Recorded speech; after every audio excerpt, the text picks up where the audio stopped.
I'm Mark Cuban, and this is how I made, saved, and spent my first million, and then flipped it into $1 billion. I grew up in Pittsburgh, Pennsylvania, just a middle-class kid. My dad did upholstery on cars. My mom did odd jobs. As long as I can remember, I was hustling. I remember going to my dad while he was playing poker with his buddies and saying, "Dad, I need some new sneakers." And he looked at me, looked at my feet, and he goes, "Those tennis shoes you got on, they work. When you have a job, you can buy whatever you want." And one of his buddies that had to be drunk was sitting at the poker table with him, and he goes, "Hey, I got something you can sell. I got all these boxes of garbage bags. Why don't you sell them in the neighborhood, and then you can take the money you make and buy your sneakers?" He had these boxes that he sold to me for $3.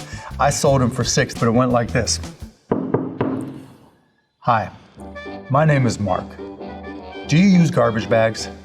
I've got a great deal for you, and every time you need garbage bags, all you ever have to do is call me, and I'll put them in the back of my wagon, and I'll bring them right down to your house."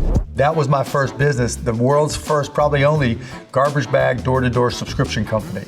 As I started to get older and got into high school in particular, I realized that high school wasn't my jam, that I wanted to learn as much as I could about business. I started taking classes at night at the University of Pittsburgh when I was 16.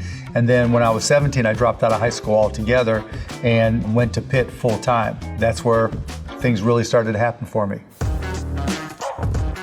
I never ever thought in terms of money, okay, I need to make millions. I always thought in terms of time. Has always been my driving motivation. How can I control my own destiny? How can I control my own time?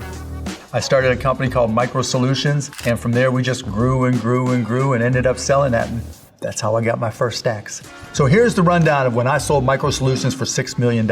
So $1 million went to employees, $2 million to a partner I brought in, $2 million to me. I lived like a student, but the first thing I did was buy a lifetime pass on American Airlines, and I just went all around the world taking friends and partying like a rock star.